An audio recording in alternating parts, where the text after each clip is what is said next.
Hai guys, apa kabar kalian hari ini? Semoga baik-baik saja ya guys. Di kesempatan kali ini Mimin akan membahas sebuah film seru lagi yang berjudul Kisah Tanah Jawa Pocong Gundul.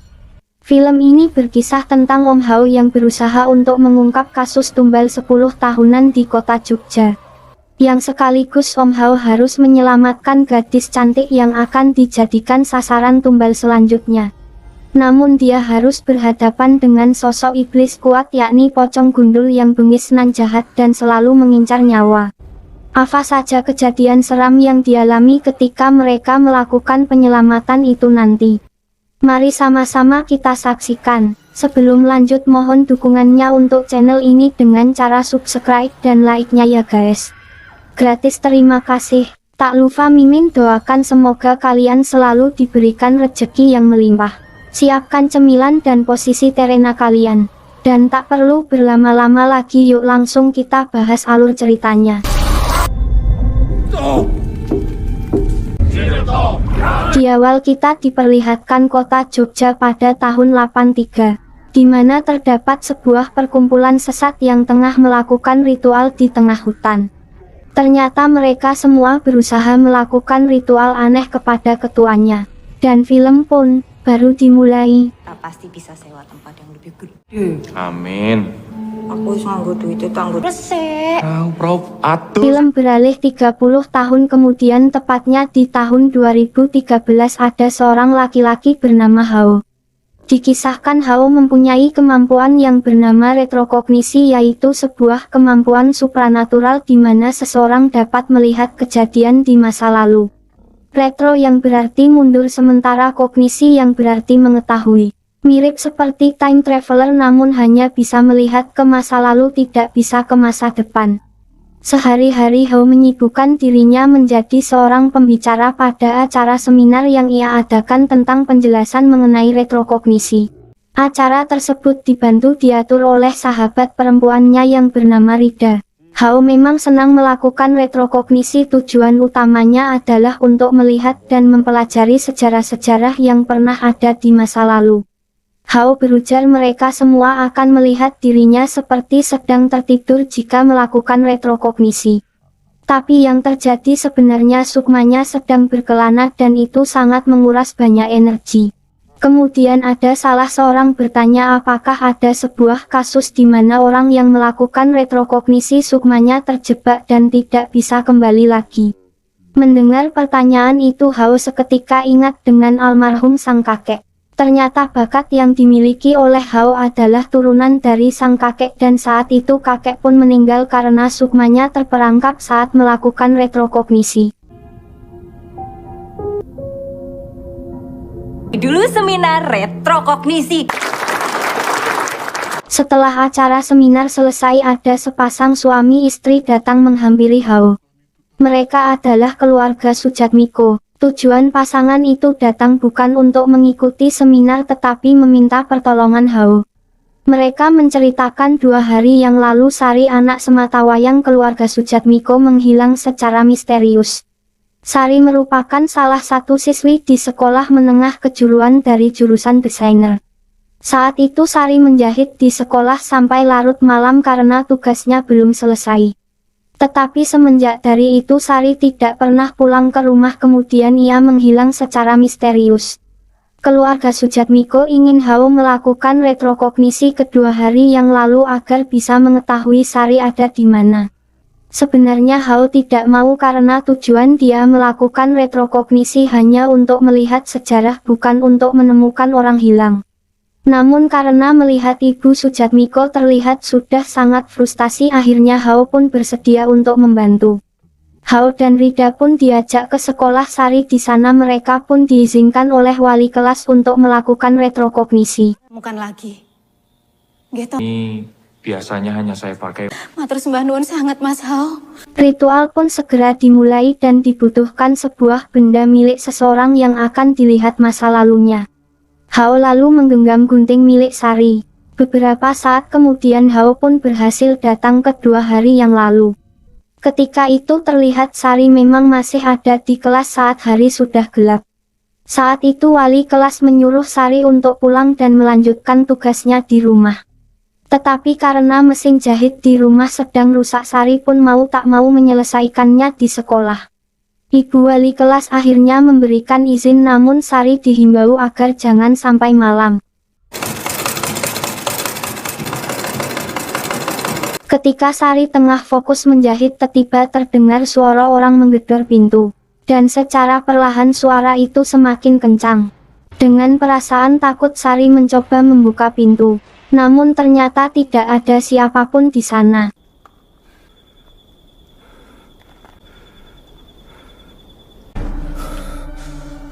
Sari mencoba berpikir positif kemudian melanjutkan tugas menjahitnya. Ketika itu ia pun melihat pocong gundul sudah ada di belakang kelas. Karena takut tak sengaja jari Sari tertusuk oleh jarum jahit. Sari yang panik berlari ke lorong sekolah dan di sanalah dia melihat sosok pocong gundul itu.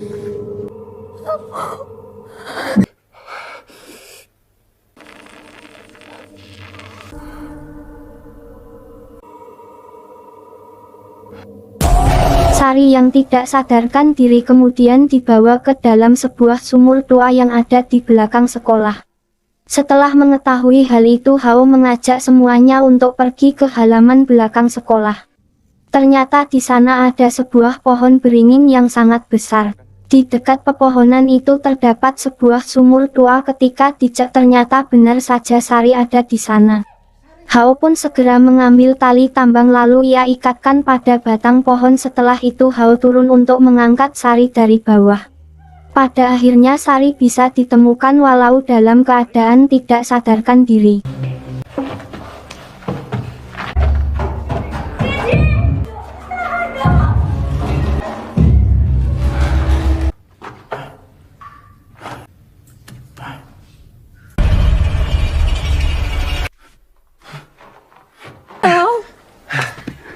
Didusi dengan air kembang. Supaya... Ayo, Pak. Di perjalanan pulang Rida berujar kagum, ternyata bakat yang dimiliki Hao bisa dipakai untuk membantu orang. Namun saat itu Hao sudah tertidur pada bahu Rida karena merasa sangat lelah. Namun setelah itu teror demi teror mengerikan mulai muncul menghantui Hao. Teror itu tentu dari sosok pocong gundul. Ia marah karena Hao telah melepaskan mangsanya. Suatu hari Hao berkunjung ke makam sang kakek lalu membawakan jajanan pasar kesukaan almarhum kakek yang kemudian Hao makan sendiri. Kemudian terlihat seorang penjaga kubur dari kejauhan. Orang itu menyuruh Hao agar mendekatinya.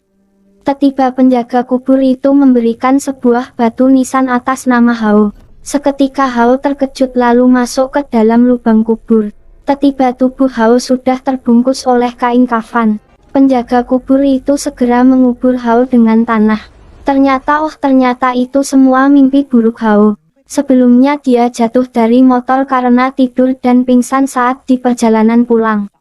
Beruntung ia pulang selamat karena diantar oleh Rida. Saat itu Hao lanjut istirahat di dalam kamarnya, namun Hao terkejut melihat banyak tanah di lantai kamarnya dan itu mirip seperti jejak pocong. Keesokan harinya Hao dan Rida pergi ke pusat perbelanjaan. Di saat itu lagi dan lagi Hao melihat sosok pria yang ada dalam mimpinya. Karena penasaran lantas Hao mengikuti pria itu. Pria misterius kemudian masuk ke dalam ruang ganti pakaian. Saat Hao mengintip dari bawah terlihat banyak tanah kuburan di sana. Hao segera membuka tirai ruangan itu, namun ketika ditarik Hao melihat ada tirai lain di baliknya. Hao terus menariknya hingga kain tirai tersebut berubah menjadi kain kafan yang penuh tanah kuburan. Hingga akhirnya kain itu berhasil dibuka lalu tiba-tiba pria itu tidak ada di sana, namun Hao melihat bayangannya pada cermin. Ketika dihampiri seketika pria misterius itu berubah menjadi sosok pocong gundul. Hao ditemukan oleh Rida sedang dalam keadaan ketakutan. Sari, dia jadi gagal memangsa. Di sisi lain Sari mulai ingat dengan kejadian penculikan pocong gundul di mana saat itu ia memang dibawa dan dimasukkan ke dalam sumur tua dan di sanalah pocong gundul menghisap jiwa Sari melalui jari telunjuknya.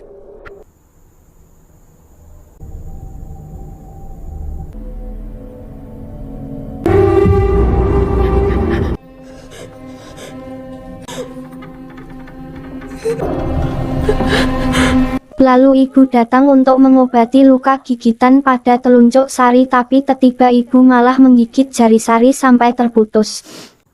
Kalau busuk, ngincer sama orang.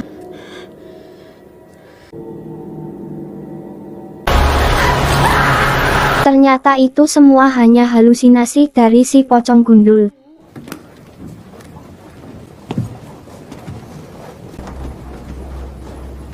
Tidur. Pocong gundul itu terus memberikan teror terutama kepada Sari. Hal itu membuat Sari sangat trauma berat sehingga mengganggu kehidupan Sari. Aku tuh sing pisanan, Mas. Biar ono murid sing ilang. Kon jaluk tulung ya.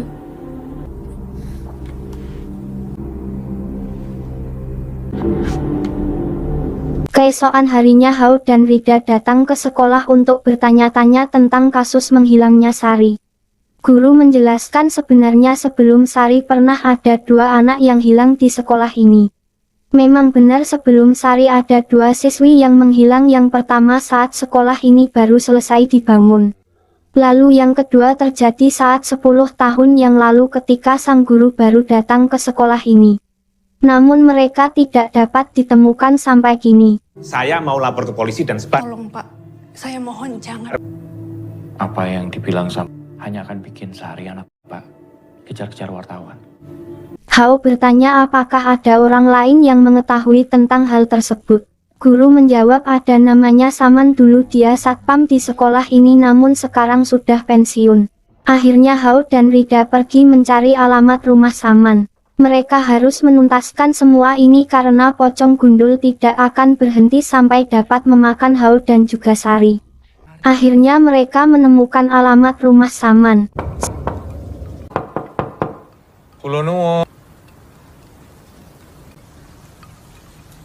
Soal kejadian di SM.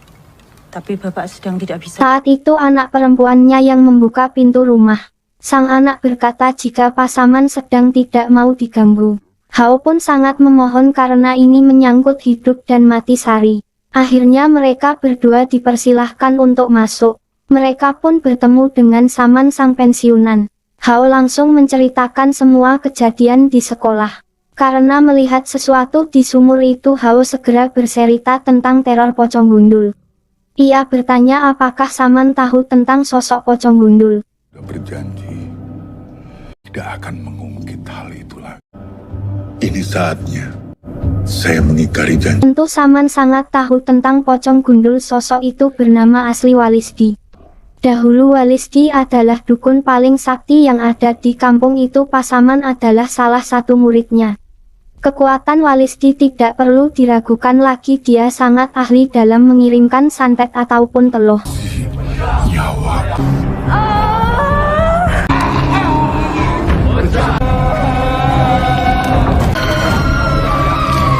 Namun karena lama-kelamaan jejak kejahatan si dukun mulai tersium oleh pihak kepolisian. Maka ketika itu Walisdi pun diincar untuk diberi hukuman mati. Walisdi mempunyai banyak murid. Si dukun berkata kepada para muridnya bahwa ia ingin hidup abadi. Maka dari itu ia pun membuat perjanjian dengan iblis Banaspati demi mendapatkan hidup yang abadi. Dan dengan dibantu oleh para muridnya, si dukun pun berhasil memanggil Banaspati.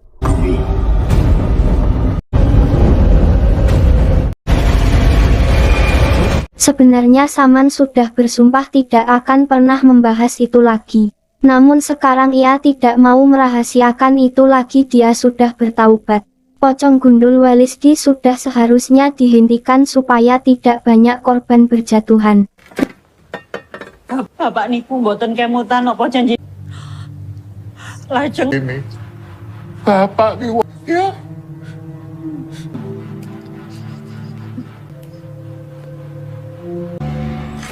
Rida tidak mau ikut campur dengan hal ini. Menurutnya Hao sudah melewati batas kemampuannya untuk kasus yang mereka hadapi sekarang. Demi keamanan Rida pun memilih pergi meninggalkan Hao seketika itu. Akhirnya Hao dan Saman pergi ke SMA berdua saja. Berkat Budi Pertiwi.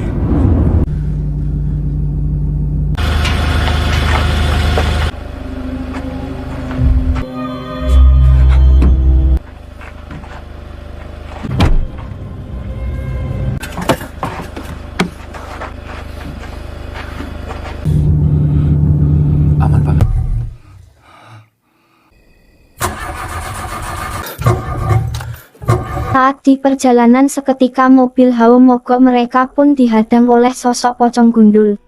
Tiba-tiba si pocong ada di atas mobil kemudian menghantam kaca hingga hampir pecah. Beruntung di detik akhir mobil Hao bisa berjalan lagi dan selamat dari serangan pocong gundul. Sesampainya di sekolah saat akan mengambil cangkul di bagasi mobil, Saman seketika tewas karena disembur cairan panas dari mulut pocong gundul. Sekarang yang tersisa hanya Hao, tetapi Hao kebingungan karena tidak tahu di mana letak makam Walisdi. Tak kurang akal, Hao pun mengambil cincin milik Saman untuk melakukan retrokognisi. Ia akan datang ke zaman dulu saat Saman masih menjadi murid Walisdi. Dengan begitu ia bisa mengetahui di mana makam Walisdi.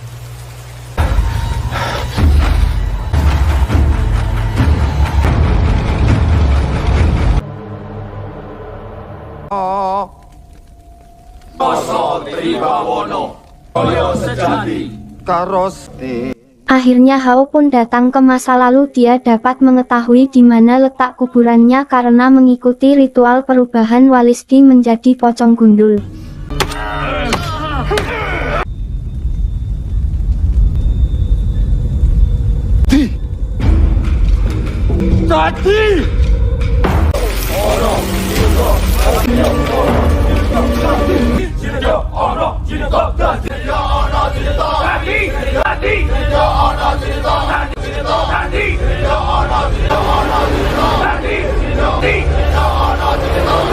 Namun nahas ketika itu ia diganggu oleh si pocong yang berusaha menghentikan aksinya. Di mana Walisdi melempar cincin milik Saman dan itu membuat sukma Hao di masa lalu menjadi tidak sadar dan tidak dapat kembali ke dalam tubuhnya. Hao yang tidak sadar kemudian diangkat oleh Walisdi lalu dimasukkan ke dalam sumur itu lagi. Di sana telunjuk Hao seketika terangkat karena akan dihisap jiwanya secara perlahan. Sukma Hao pun mulai pudar karena hal itu. Rida, ganti waktu wae. Bu, masak enak loh. Ya, dari tadi asli daplek kok. Sementara itu Rida datang ke rumah Hao untuk memastikan jika Hao juga sudah pulang ke rumahnya, tapi ternyata Hao belum pulang. Saat itu Rida sadar Hao nekat pergi ke sekolah untuk menghentikan pocong gundul.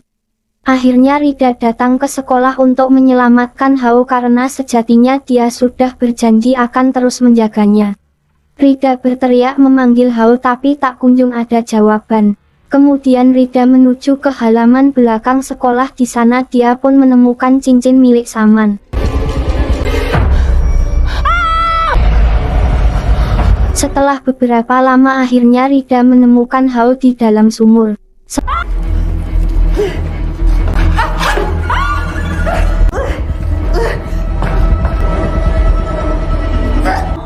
Sementara itu sukma Hao sudah akan habis dihisap oleh pocong gundul dan jika habis artinya Hao akan meninggal. Tapi akhirnya Rida berhasil memasang cincin Saman pada jari Hao. Hal itu membuat sukma Hao berhasil masuk ke dalam raganya lagi sehingga akhirnya Hao dapat selamat. Setelah menyadarkan Hao dari retrokognisi yang hampir membunuhnya, mereka berdua bergegas menggali kuburan Walisdi karena Hao sudah tahu di mana letaknya.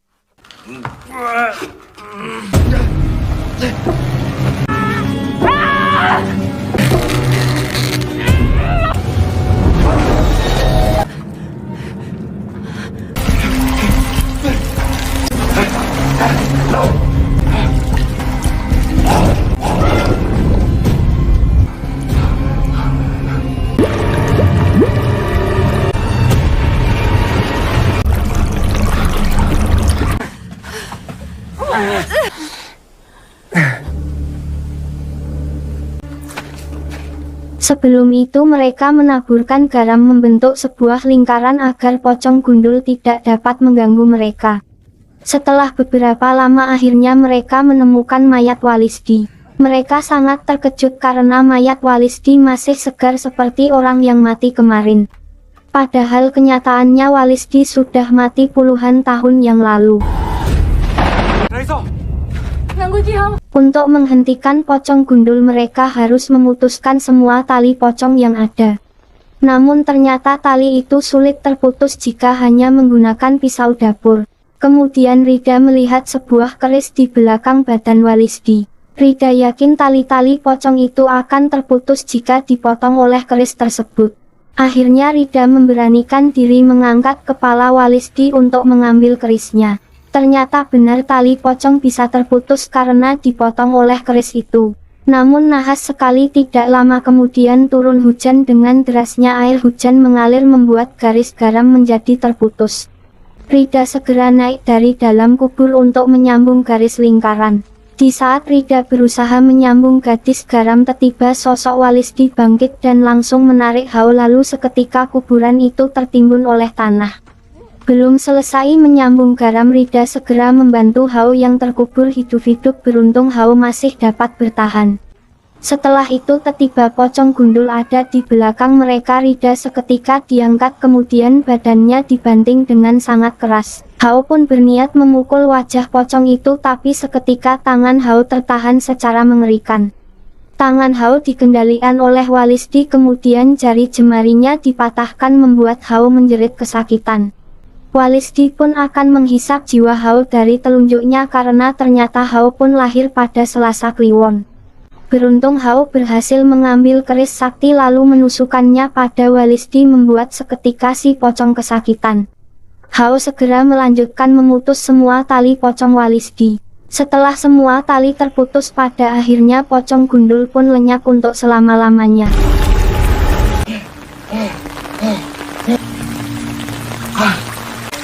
Hao segera naik ke atas. Saat itu Rida pun masih hidup, namun tulang tangannya sudah patah. Mereka senang dapat selamat dari teror pocong gundul yang sangat mematikan. Kayak toh, ambegan sih.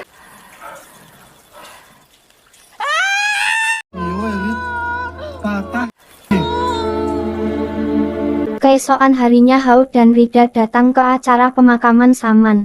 Setelah itu mereka mampir ke rumah keluarga Sujatmiko. Mereka sangat berterima kasih karena Hao dan Rida telah menolong Sari putri sematawayangnya. Setelah semua kejadian itu, Hao menjadi sadar jika kemampuannya dapat menolong banyak orang, dan pasti ini yang diinginkan oleh almarhum sang kakek. Dan film ini pun sudah selesai.